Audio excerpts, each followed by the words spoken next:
జరిగింది అది కాదండి. రాజ్ పేరెంట్స్ 15 మందిని తీసుకొని వచ్చారు. 15 మందిని తీసుకొని వచ్చి అటాక్ చేశారు నా పైన. వాళ్ళు ఏం చుట్టం చూపుగా వచ్చి ఉంటే నేనే వండి పెట్టేదాన్ని. 15 మందిని తీసుకొని వచ్చారు. ఇప్పుడు పోలీస్ స్టేషన్కి వెళ్తున్నానండి. కోర్టులో ఉంది కేసు. కోర్టు నుంచి ఏమైనా ఆర్డర్ తీసుకురావాలి. ఇప్పుడు రాస్తుందంటే మేము 11 సంవత్సరాలు ఉన్నామని ఛార్జ్ షీట్ లో మెన్షన్ చేశారు కదండి. ఈ రకంగా వచ్చి ధర్నా చేయడం ఏంటి? ఇంటి దగ్గరకు వచ్చి నన్ను అటాక్ చేశారండి, మొలెస్ట్ చేశారు. నా ప్రైవేట్ పార్ట్స్ అంతా మొలెస్ట్ చేశారు. 15 మంది వచ్చారు. వాళ్ళందరూ పోలీసులు తీసుకెళ్లారు వాళ్ళని. అంటే మేము ఇంట్లో ఉండడానికి వచ్చాము, ఇది రాస్తారు ఇల్లు కదా, ఆయన కట్టుకుంటాడు అని చెప్పేసి వాళ్ళ పేరెంట్స్ అంటున్నారు. ఇప్పుడు 15 సంవత్సరాలు నేను ఉన్నా కదండి. ఈ రోజున సడన్ గా వచ్చేసి రాస్తారు ఇల్లు అని చెప్పి వచ్చిన వాళ్ళు డైరెక్ట్ గా వాళ్ళిద్దరు రాలేదండి. 15 మంది మనుషుల్ని తీసుకొని వచ్చారు. నేను ఒక 8 మంది ఆడోళ్ళు ఉన్నారు. వాళ్ళు వచ్చిన పైన అటాక్ చేశారు. అటాక్ చేసి నన్ను పై నుంచి మెయిన్ గేట్ వరకు జుట్టు పట్టుకొని లాక్కొని వెళ్ళారు. అప్పుడు పోలీసులు వచ్చారు. పోలీసులు చూసారు అదంతా. మీరు కూడా డాగ్స్ ఏదో వదిలేరని చెప్పేసి వాళ్ళు చెప్తున్నారు. ఎవరు వదలలేదు, అందరు లోపటే ఉన్నారు. ఎదురింటి సీసీటీవీ వాళ్ళది కూడా ఫుటేజ్ ఉంది. 15 మంది వాళ్ళు దాడి చేశారండి. అంకుల్ అంటే ఇక్కడ కూర్చున్నారు. అంటే ఏం చెప్తున్నారు వాళ్ళు? ఎందుకు దాడి చేయాల్సి వచ్చింది? నన్ను ఇంట్లో నుంచి పంపించాలి అన్నది ఒకటే ప్లాన్ అండి. మరి కోర్టులో ఉంది కదా కేసు, ఈ రకంగా పంపించేది ఏంటి? నేను రాస్తారు మీద కేసు పెట్టినప్పుడు అంకుల్ ఆంటీ అని వెళ్ళి తలుపు కొడితేనే చంపడానికి వచ్చాను అని మాట్లాడారు. ఇప్పుడు చేసే మరి దాడి దీన్ని ఏమంటారు? అంటే వాళ్ళు కూడా మేము ఇంట్లో ఉండడానికి వచ్చామని చెప్పేసి అంటున్నారు. మరి వాళ్ళు ఇంట్లోకి వస్తే మీరు ఎందుకు యాక్సెప్ట్ చేయట్లేదు? వాళ్ళని డోర్ ఎందుకు నాక్ చేశారని చెప్పేసి చెప్తున్నారు వాళ్ళు. 15 మంది వచ్చారండి. 15 మంది నన్ను అటాక్ చేశారు. సీసీ కెమెరా పగలగొట్టేశారు, డోర్లన్నీ పగలగొట్టేశారు. నార్మల్ అసలు లేదు. నేను వాళ్ళు ఇక్కడ కింద కూర్చున్నప్పుడు అంకుల్ ఇదంతా ఆపమనండి అన్నా కూడా ఆపలేదు. ఇప్పటికీ రాజ్ తరుణ్ వస్తే మీరు వెల్కమ్ చెప్తానంటున్నారు, మరో పక్క రాజ్ తరుణ్ కోర్టులో మెట్లు ఎక్కిస్తాను అంటున్నారు. అంటే ఎలా చూడండి, 2 రకాలుగా మాట్లాడారు. అంటే మరి నేను కేసు పెట్టానండి. అతనికి ప్రేమ లేదేమో, నాకుంది. తను మళ్ళీ పని చేసుకుంటాడు, నార్మల్ అవ్వాలి అని చెప్పి మీడియా వేదికగానే నేను సారీ చెప్పాను, పని చేసుకోవాలని. సారీ రా చిన్నోడా, కాళ్ళు పట్టుకొని సారీ చెప్తాను అని. కేసు వెనక్కి తీసుకుంటానని చెప్పాను. లోక్ అదాలత్లో వేసాము. మరి అలా ఏమైనా కాంప్రమైజ్ కి మాట్లాడొచ్చు కదండి. దాడి ఏంటిది? అంటే హీరో అయిపోతే ఇంకా ఏది చేసినా నడుస్తుందా? ఈ ఇంటి నిర్మాణంలో మీరేం డబ్బులు ఖర్చు పెట్టలేదని చెప్పి వాళ్ళ పేరెంట్స్ చెప్తున్నారు. ఎంత ఖర్చు పెట్టారు? 16 సంవత్సరాలు మేము సహజీవనం ఉన్నామండి. 2014లో మేము పెళ్లి చేసుకున్నాము. అదంతా నిజం. ఈ రోజున సొంత ఇల్లు వచ్చింది కదా. 1.5 ఎంతో పెట్టుకున్న ఇల్లు, 1.5 పెట్టుకున్న ఇల్లు 12 కోట్లు అయిందని ఒకే ఒక్క కారణంతో, డబ్బుల గురించి మాత్రమే. మరి 11 సంవత్సరాలు నేను ఉన్నాను కదా మనిషిని, నా ఎగ్జిస్టెన్సే లేదు అంటే ఎలా? ఇప్పుడు అదే డబ్బుల కోసం 12 కోట్లు మీరు ఇక్కడ ఉంటున్నారని చెప్పి వాళ్ళు చెప్తే మీరేం చెప్తారు? ఏమని ప్రూవ్ చేసుకోగలనండి నేను? ఎలా? మీ దగ్గర ఇంటికి సంబంధించిన డాక్యుమెంట్స్ కూడా మీ దగ్గర ఏం లేవు. ఆ డాక్యుమెంట్స్ కూడా మేము వేరే వాళ్ళ దగ్గర పెట్టే లోన్ తీసుకున్నామండి. ఆ ఇల్లు కూడా ఇంకా అవన్నీ పర్సనల్స్ ఇది అవుతాయి. మా తరపున మరి ఇప్పుడు 11 సంవత్సరాలు నా జీవితాన్ని రాస్తారు ఇవ్వమనండి.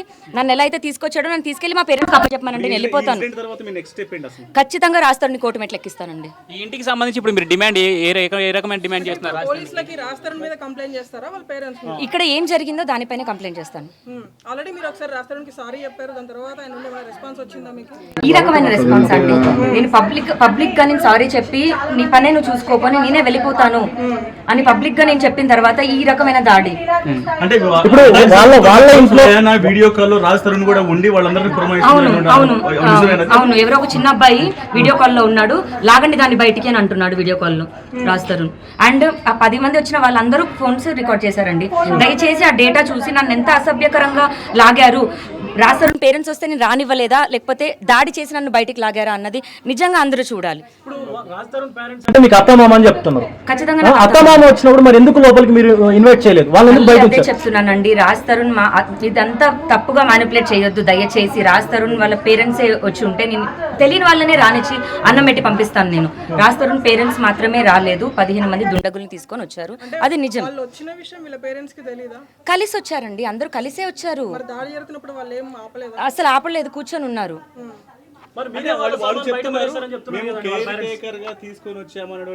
15 మంది దుండగుల్ని కేర్ టేకర్ గా తీసుకొని వచ్చి నన్ను చుట్టు పట్టుకొని నన్ను మొలెస్ట్ చేసి బయటికి ఆ రకంగా చేస్తారు ఒక ఆడపిల్లని అయితే నేను అనుకోలేదు. అండ్ ఆడవాళ్ళే చేశారు, అది ఇంకా బాధాకరం. నేను ఆడవాళ్ళ కోసమే ఫైట్ చేసిన మనిషిని.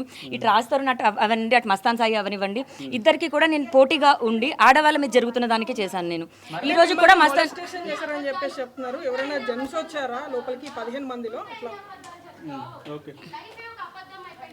15 మంది వచ్చారు. కావాలని వచ్చి దాడి చేస్తున్నారు. ఆ అమ్మాయి మీరందరూ కేసులో చూసుంటారు, ప్రీతి అనే అమ్మాయి, అంతే. అంటే వీళ్ళందరూ ఎందుకు ఇక్కడ ఇప్పుడు సంసారం చేసిన మరి నేనే మరి నారాజ్ అంటుంటే, ఆమె వచ్చి ఇప్పుడున్న ఆమె మరి మా తరుణ్ అన్నయ్య అని అంటుంటే, మరి ఏ రకంగా సంబంధం ఇది? ఉంది. అంటే వీళ్ళు శేఖర్ భాష, ప్రీతి, ఉదయ్ వీళ్ళందరూ వస్తున్నారు, వీళ్ళందరూ వచ్చి అంతే అండి. ఇప్పుడు లావణ్య ఒక్కదాన్ని కాదు, పంపించేస్తే ఎవరి షేర్ వాళ్ళకి వస్తుంది, దాని ఇంటి నుంచి పంపించాలి అన్న వాళ్ళ ఈగోకి మాత్రమే.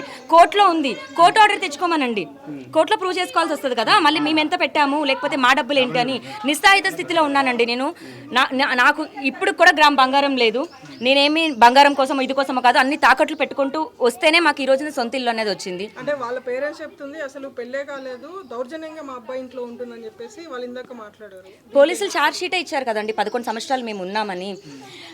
రాజ్ తరుణ్ వాళ్ళ ఫాదర్ ఇచ్చిన హౌస్ కాదండి, మేమిద్దరము కిరాయి ఇంట్లో 3,000 కిరాయిలతోనే స్టార్ట్ చేశాము. అలా 7-8 ఇల్లులు దాటిన తర్వాత సొంత ఇల్లు అన్నది చేసుకోవడం జరిగింది. మరి ఇన్ని సంవత్సరాల పైన లావణ్య మీద లేని కేసు, దట్టు డ్రగ్స్, ఈ రోజున ఎందుకు వచ్చాయి?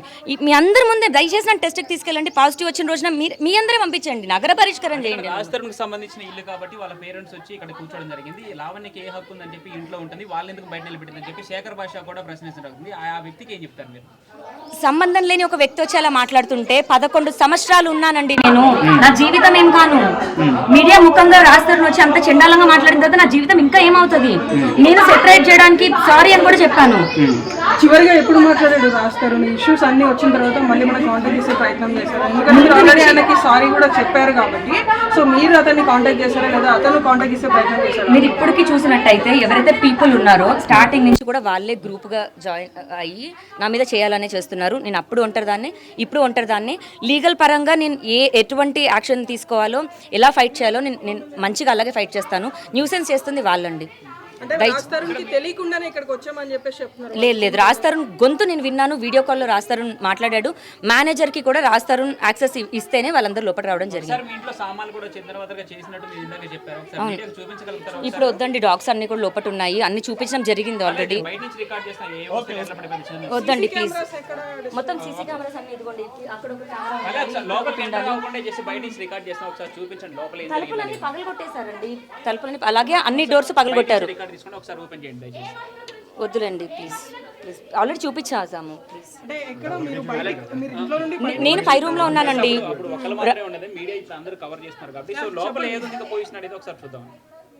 కార్తీక్ కార్తీక్ కార్తీక్ లేదులేండి, వదిలేసి. స్టార్టింగ్ నుంచి వాళ్ళు అటాక్ చేయడానికి అండి, ఏమైనా సాక్ష్యాలు తీసుకొని వచ్చి రావాలి. ఇంకా ఏం చెప్పాలి, అటాకింగ్ దాడికి వచ్చారు. నేను పైన ఉన్నానండి, ఒకేసారి మా కుక్కలన్నీ అరిచాయి. ఏంటి అని పైనుంచి నేను ఇట్లా చూసే లోపే వాళ్ళు మా తమ్ముడిని బ్యాట్ తీసుకొని కొడుతున్నారు వాళ్ళు. మా తమ్ముడు తలుపేసుకొని లోపల ఉన్నాడు, వాళ్ళు తలుపులు బద్దలు కొట్టేశారు. నేను పైకి తలుపేసుకున్నాను, నా రూమ్లోకి వచ్చి తలుపులు పగలగొట్టారు. నా ఐఫోన్, ఇంకో ఫోన్ తీసుకున్నారు, మా తమ్ముడు ఫోన్ పగలగొట్టారు. ఫోన్లు తీసుకొని వెళ్ళిపోయారు. అంటే కేవలం వాళ్ళని చూస్తే ఎట్లా అనిపించింది? గుండాలండి, రౌడీలు, వాళ్ళు పోలీస్ కస్టడీలోనే ఉన్నారు. వాళ్ళందరినీ మీరు చూడండి, వాళ్ళందరూ కేర్ టేకర్సా? మరి ఏం కేర్ టేకర్స్ అయితే మాత్రం, లేకపోతే రాజ్ తరుణ్ పేరెంట్స్ అయినా మాత్రం ఇలా దాడి చేస్తారా? కోర్టులో కేసు ఉన్నప్పుడు ఇలా దాడి చేస్తారా? ఏ రకంగా దాడి చేస్తారు? వస్తువులు ఎందుకు ధ్వంసం చేశారు? సీసీ కెమెరాలు ఎందుకు పగలగొట్టారు? వాళ్ళు అంటుంది లావణ్యనే డోర్స్ అన్ని పగలగొట్టిందని చెప్పేసి ఇందాక కొంతమంది మాట్లాడుతున్నారు పిఎస్ లో, వాళ్ళకి ఏం చెప్తారు? ఎవ్రీథింగ్ రికార్డ్ అయిందండి. పోలీసుల స్టేషన్లో ఉన్న వాళ్ళు కూడా వాళ్ళ ఫోన్లలోనే ఉన్నాయండి, వాళ్ళ ఫోన్లే యాక్సెస్ చేయమనండి, వాళ్ళ ఫోన్లోనే డేటా ఉంది. మేము కూడా వేసామండి. ఖచ్చితంగా అండి, దాడి అన్నది వాళ్ళు చేశారు, నేను చేయలేదండి. దాడి చేయడం ఏంటండి? ఖచ్చితంగా ఎదురింటి వాళ్ళ ఇంట్లో కూడా సీసీటీవీ ఉంది. వాళ్ళు దాడి చేశారా, నన్ను లాక్కొచ్చారా, నేను వాళ్ళని తరిమేశాను అన్నది నేను కాసేపట్లో ప్రూవ్ చేస్తాను. పోలీస్ స్టేషన్కి వెళ్తున్నానండి. పోలీస్ స్టేషన్కి పోలీసులు వచ్చారు, తీసుకెళ్లారు. ఇక్కడ మనం టీవీ నుంచి వలి గారు మీతో మాట్లాడడానికి సిద్ధంగా ఉన్నారు, ఒకసారి మాట్లాడండి. Good evening sir. Good evening అండి, బాగున్నారా? మీ దయ వల్ల దేవుడి దయ వల్ల బాగున్నాం సార్. ముందు సార్ వలి గారు లైవ్ తీసుకోమ్మా. వలి గారు నేను రామారావు అనే మనిషిని స్పీకర్ నేను రామారావు అనే మనిషి తప్పు చేస్తే మీరు ఏ శిక్ష చేసినా నేను అరుగుండండి బ్రో అలీ గారు, అర్థమైందండి? వాళ్ళు డైరెక్ట్గా కొంచెం అలీ గారు, వాళ్ళు అమ్మా నాన్నగా వచ్చి వాళ్ళ ఇంట్లోకి అధికారం ఉంది బ్రో, ఉంది కదా అలీ గారు? ఉంది కదా. వాళ్ళు పెద్ద మనుషుల్లాగా వచ్చేసి నా నెంబర్ వాళ్ళ దగ్గర ఉంది, వాళ్ళ నెంబర్ నా దగ్గర ఉంది, ఉన్నప్పుడు వచ్చి పెద్ద మనుషుల్లాగా వచ్చి మాట్లాడుకోవచ్చు కదండి. మాట్లాడుకోకుండా వచ్చి 15 మంది గుండాలను తీసుకొచ్చి లాక్కొని పోయి బయటకి తీసుకొని పోయి ఎట్లా పెడితే అట్లా చెలువిగా చేస్తే ఏమండి వలీ గారు? అలా చేసిన వాళ్ళని ఎలా లోపలికి ఎత్తామండి? వాళ్ళ ఇంట్లోకి వాళ్ళు దానికి అధికారం ఉంది వలీ గారు, మేము దానికి ఏం తప్పంటలేదు. చాలా సందర్భాల్లో లావణ్య ఇది మీ ఇల్లు కాదు, మీకు హక్కుగా లేదు, రాజస్థాన్ కూడా ఇప్పుడు మీతో లేరు, దయచేసి ఇది రాజస్థాన్ విల్లా, ఆ విల్లాని మీరు ఖాళీ చేయండి అని చెప్పి చాలా సందర్భాల్లో చెప్పాడంట కదా రాజస్థాన్. లేదండి, రాజస్థాన్ లావణ్య విల్లా అండి, అర్థమైందా? ఓకే.